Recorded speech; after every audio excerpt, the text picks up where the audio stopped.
The Life Story of John Summers Higbee, Preserving Family and Church History, Part 2. Crossing the Plains, from 1846 to 1847. The narrative for this part was taken from the eyewitness accounts of John Summers Higbee and William Clayton. John Summers Higbee wrote, enlisted in the Pioneer Company under Colonel Markham. They started for California in the wilderness on Wednesday the 9th of February, 1846. Helped cross the camp over the Mississippi, which took about 3 weeks. Crossed over at the end of Parley Street. This is a view of the Nauvoo Temple from across the Mississippi River. John continued, then started on, had the command of 10 men. Camped the first night on Sugar Creek in Iowa Territory, about 6 miles from Nauvoo. Next camping ground was 4 miles further on a branch of Sugar Creek. Next day traveled to Des Moines. I heard from Shadrach Roundy that my wife and son, John M. Higbee, were across the Mississippi about dusk on the Sabbath. I had not heard from them since March 29th. 2 days after, I went to see Brother Brigham about going back. He said I had better stay till I knew the certainty of it. I was voted in captain in Nauvoo, over 10 men to go to the mountains. I acted in that office until I got to Sheridan River, about 100 miles. I was appointed hunter in Brother Heber C. Kimball's company of 50, April the 1st, 1846. I resigned captainship and they put in John Nichols captain. I stayed in the company with them to hunt for them and also Brother Kimball's company. Went on 3 days, 5 miles, hunted part of the day, killed nothing. Up all night, without fire and wet clothes on. It's quite cold, Tuesday, and cold wind. Stayed same place, went out in the afternoon, killed nothing. April 8th. Stayed at the same place, hunted all day, killed nothing. On the 9th. Started on, went to Little Locust Creek, 12 miles, hunted all day, killed nothing. While camped by Locust Creek, near Corydon, William Clayton learned of the birth of his son in Nauvoo. On April 15, 1846, to commemorate this joyous event, he wrote the famous hymn, Come, Come, Ye Saints. The hymn became a great rallying song of the Mormons. April 10th. Stayed at the same place, hunted all day, killed nothing. The 11th. Same place, hunted all day, killed nothing. The 12th. Same place Sunday, went out hunting Sunday evening, killed 1 turkey. Monday the 13th. Hunted and killed 1 deer, stayed at the same place.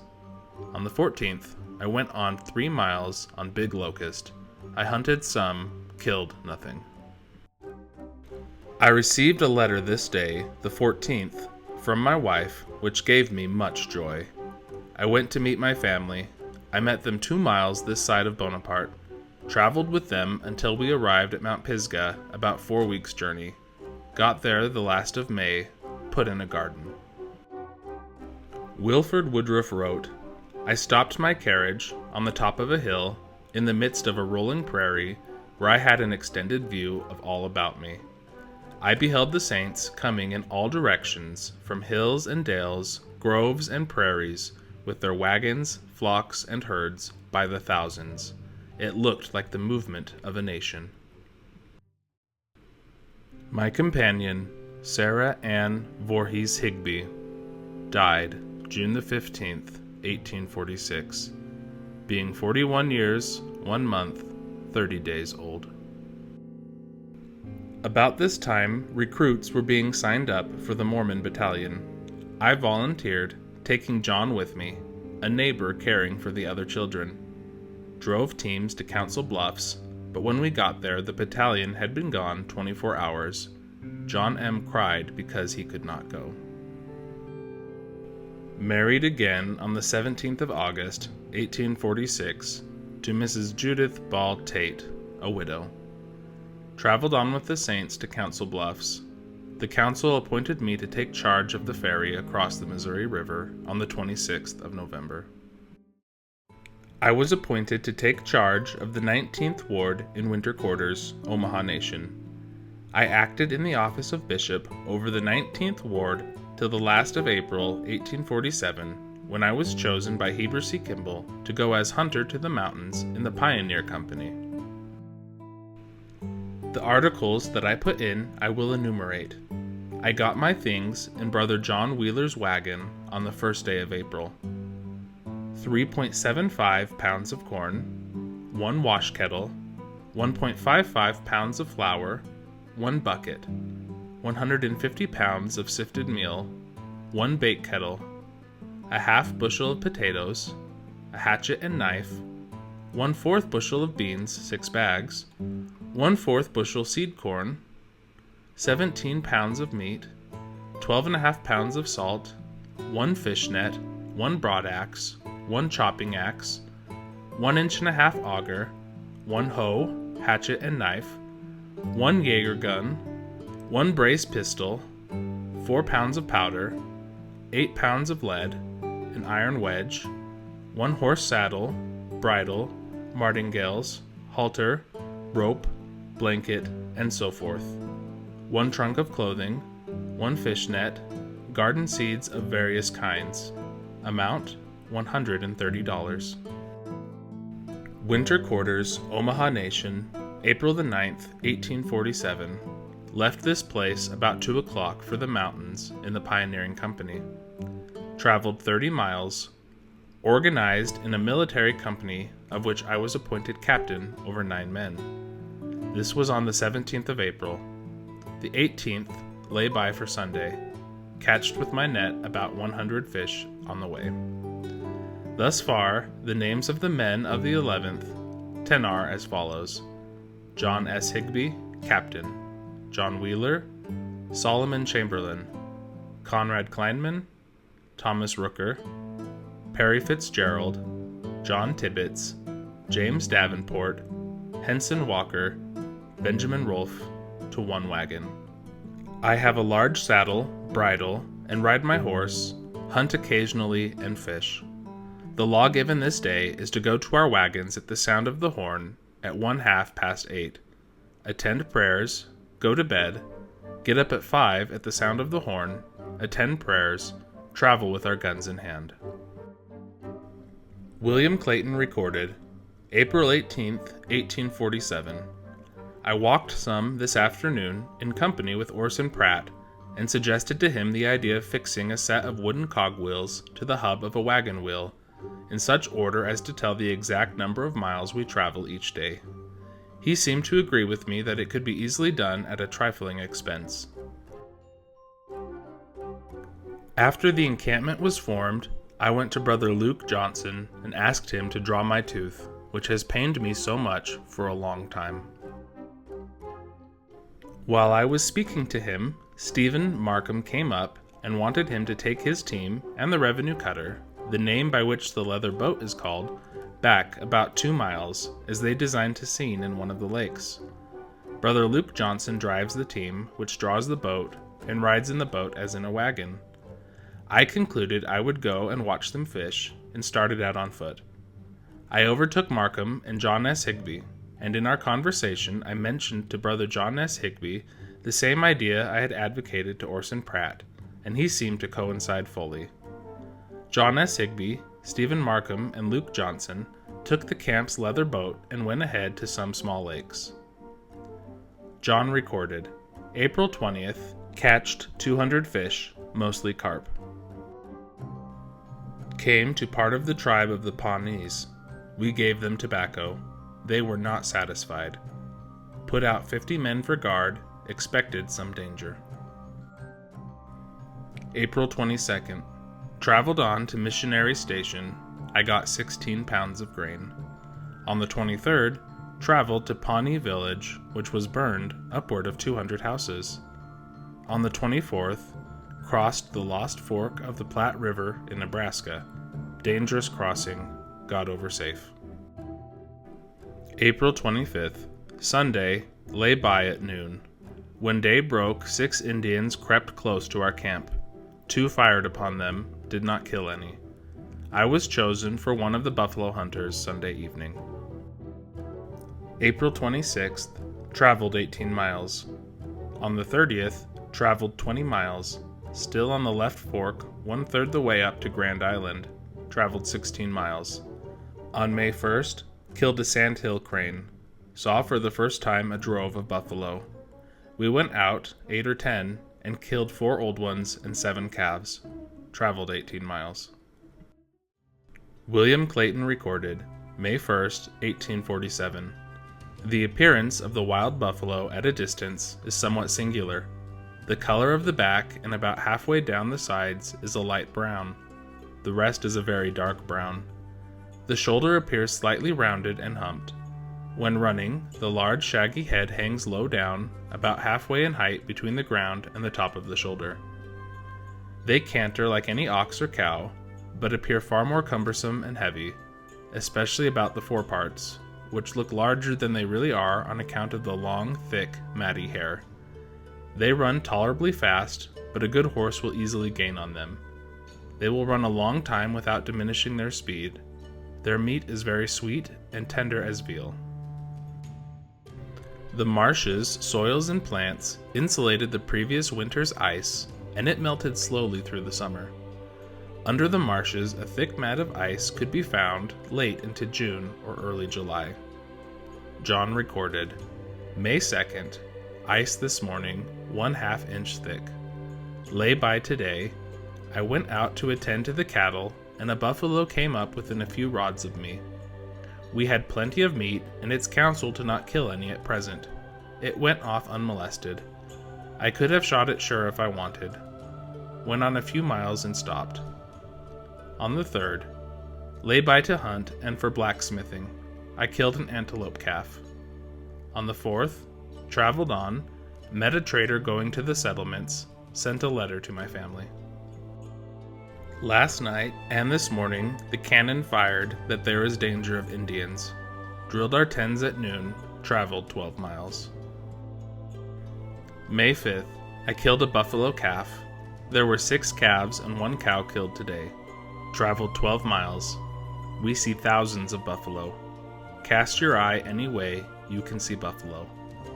On the 6th, I went up to an old cow. She made at me. I had to retreat with my horse as we did not want to kill any. Traveled 18 miles. May 7th, traveled 8 miles, lay by. The feed is eaten off so close our cattle and horses can hardly travel for the want of feed. There are buffalo all around us. The prairie is specked with them. We are still on the right side of the North Platte. May 8th, traveled 11.5 miles. Saw as many as 10,000 buffalo at one look. 2 killed 1 buffalo. Horses got with them at noon. We had hard work to separate them. As far as the eye can see, we see buffalo. Our cattle and horses are getting weak for the want of feed. May 9th, traveled on to get better feed. If it is Sunday, 4 miles. Stuck up a post 300 miles from winter quarters. William Clayton recorded, according to my calculations, we are now 300 miles from winter quarters, lacking a few rods. I got a small board and wrote on it, from winter quarters, 300 miles, May 9th, 1847. Pioneer camp, all well. Distance according to the reckoning of William Clayton. This was nailed on a post, and in the evening I went and set it up about 300 yards from here on a bend of the river. Dr. Richards is going to deposit a letter in a stick of wood prepared for the purpose near this place in such a manner that the next company will discover it. He fixed it on a long pole, and being assisted by President Young and others, raised it and fixed it firm in the ground. John recorded, May 10th. I was sick with the camp colic half the day. There was 1 buffalo and 1 deer killed today. Traveled 11 miles, saw a wild hog, tried to catch him but could not.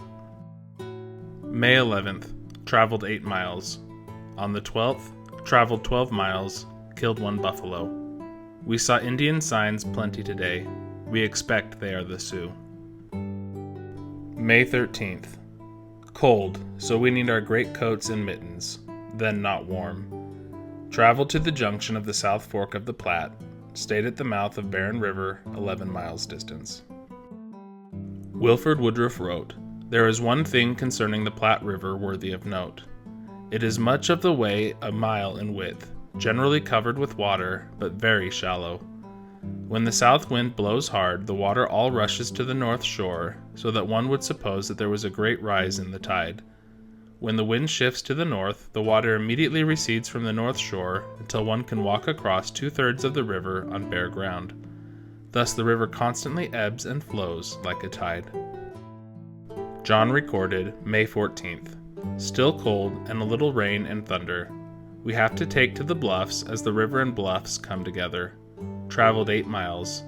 I killed an antelope and badger. There was a buffalo killed also." On the 15th. "Still cold and rainy this morning. Cold north wind all day. Traveled 7 miles. Killed 1 buffalo. An alarm sounded. The guard shot at an Indian that was crawling up to take a couple of mules. Did not hit him. Every man was ordered to take care of his horses and get his gun. It was 12 o'clock at night." May 16th. Lay by Sunday. Killed 1 buffalo and 1 antelope. Had meeting at 4 o'clock. Traveled 13 miles. On the 17th. Killed 3 buffalo and 1 antelope. Had orders from President Young not to kill any unless he gave orders. Traveled 16 miles. May 18th. Traveled on 6 miles. Have rain, the first we have had since we started of any amount.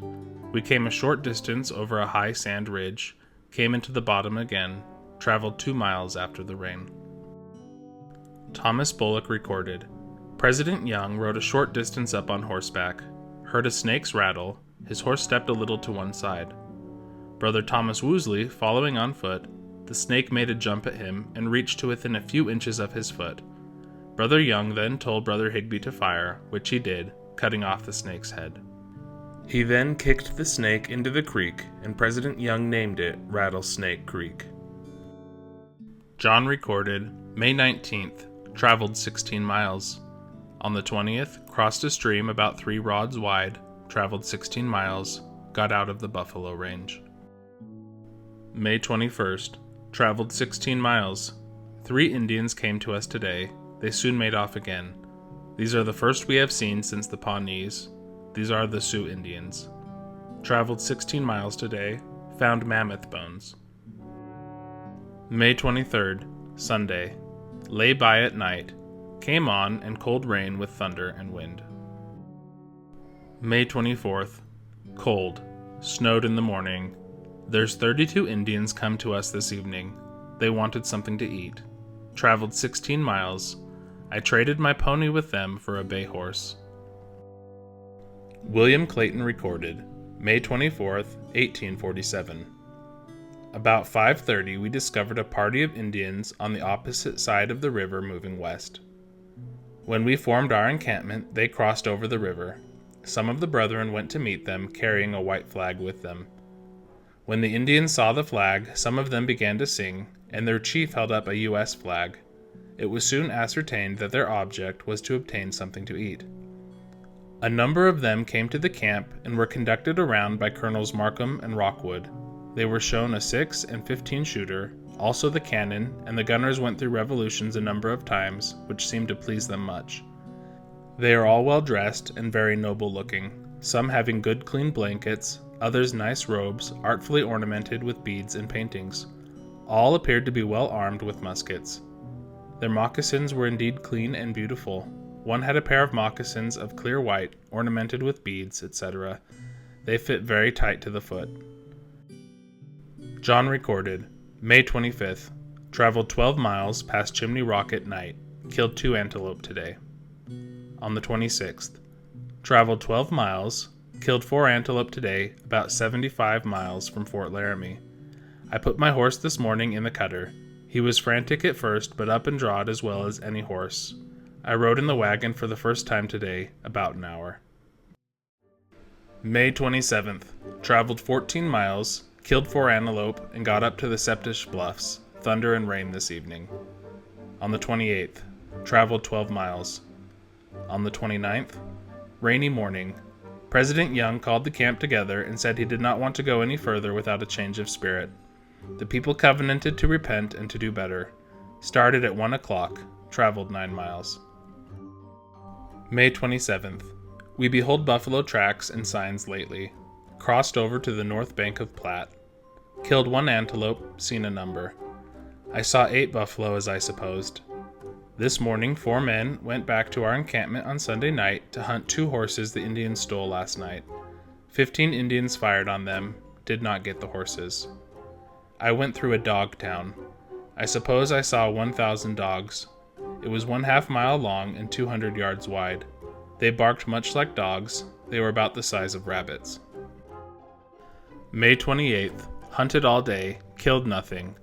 There are about 25 appointed hunters. Also, Brown killed a wolf. Today I found a human skull with 1 tooth in camp. On the 29th, traveled 16 miles this morning. Shot Barney's horse. A gun went off the night before and shot through the bone. Leg broke the bone to pieces. She could not travel. May 30th, Sunday. Lay by. Had fast meeting and sacrament conducted by the bishop. Traveled 16 miles. I killed 1 deer. June 1st. Traveled 12 miles opposite Fort Laramie. June 2nd. Day went over, got a ferry boat for $15. John Awoldery to ferry all over. Went a fishing, catched about 50 fish. On the 3rd, took command of the boat and put the balance over. Took us till 8 the next morning. Started at 11. On the 4th, went 8 miles, came into the Black Hills. On the 5th, traveled 17 miles. On the 6th, day lay by, Sunday fast and meetings at 8, meeting at 11, sacrament at 3. It rained and we went on in the afternoon 5 miles. On the 7th, went 13 miles, killed deer and antelope, 3 companies passed us from Missouri to Oregon. On the 8th, traveled 15 miles, traded my horse for a cow and heifer, had milk for dinner. John S. Higbee, riding ahead as a scout, sighted the Missouri companies which had passed the Mormon wagon train a day earlier. On June 9th, traveled 25 miles, went onto the ferry at Platte. On the 10th, traveled for 25 miles, killed 3 antelope, 3 bear. On the 11th, traveled 10 miles, got a job ferrying some Missouri immigrants over, 22 wagons, for $33. On the 12th, got through ferrying the immigrants. June 13th, Sunday, had meeting till noon, went to get timber to make a raft to cross over. On the 14th, ferried 24 wagons over. Brother Tibbetts left at Laramie, and Davenport left today at the second crossing of Platte, the river high. June 15th, still ferrying. On the 16th, crossing. On the 17th, finish rafting, commence taking over immigrants. I am counseled to stay here until our brethren come up and get a boat ready. William Clayton recorded from June 16th to the 18th, 1847. It was concluded today to leave several brethren here to make a boat and keep a ferry till the next company comes up. By that means they will probably make enough to supply a large company of immigrants coming up on the north side of the Platte above Grand Island. A company has gone back about 3 miles to make 2 canoes on which they intend to build a boat to be used here till the next company comes up. Another company also went about a half a mile up the river to make slabs or puncheons to lay on the canoes. A while before dark, the brethren returned from below with 2 good canoes, 25 feet long each, and nearly finished and ready to put together. The ferrying continued all day, but with great difficulty on account of the strong wind blowing downstream. When they started over with Brother Goddard's wagon, the wind was blowing strong. James Craig and Wordsworth were on the raft with poles, and when they got nearly halfway across, Brother Craig's pole stuck in the sand and threw him overboard. He swam back to shore, and in spite of Brother Wordsworth's exertions, the wind and current carried the raft about 2 miles down the river. It was finally landed by the help of the cutter and without accident. They have had 3 rafts working today, 2 of which they now work by the oars, which are proving to be far superior to poles in this strong current. At the close of day, there were still a number of wagons on the south shore. Those which had been brought over could not easily be counted on account of their being scattered all along the banks of the river for about a mile in length. It was now contemplated to leave a company of brethren at the ferry to ferry over the Gentile companies for $1.50 a load till the next company of our brethren arrive. This is the object of which the new boat is being built. They will thus earn a good stock of provisions for themselves, and be prepared to set the brethren of the next company over without delay, and will also be able to preserve the boat for our use, for it is the instructions of the President that when they have ferried our brethren over, to catch the boat and come on with them. Brigham Young asked 9 men to remain behind and operate the ferry for companies who were behind them. John Summers Higbee was one of those who stayed behind to operate the ferry under the leadership of Thomas Grover. John recorded, June 19th, still crossing immigrants over, brethren left 10 of us. They left us here Saturday for the purpose of ferrying over immigrants. On the 20th, Sunday, H. Humphrey and Glines left us today to meet our brethren. Did not go, moved the ferry down 8 miles, waiting, fixing ferry. On the 25th through the 28th, waiting. On the 29th and the 30th, still ferrying till noon, the last of I received about $60 for my share. Bought 3 cows and 2 heifers, which I paid $34. 2 of the cows gave milk, stayed on till the 16th of August. We expect the camp today as we have heard from them. Bought a churn, $1. Bought a hat, $1.25. A bell, 5 cents. A piece of steel, 4 cents. Our families arrived at the ferry crossing near what is now Casper, Wyoming, on the 20th of August, 1847. This ends Part 2. The life story of John Summers Higbee, preserving family and church history, is continued in Part 3, from Casper, Wyoming to Salt Lake City. You can learn more about John in the life story of John Summers Higbee, A Mighty and Powerful Instrument in the Hands of the Lord, by Vachel C. Higbee. Available on Amazon. To see Vachel's other Higbee family history books, see her website, lanternhousebooks.com. Links to both websites are available in the description.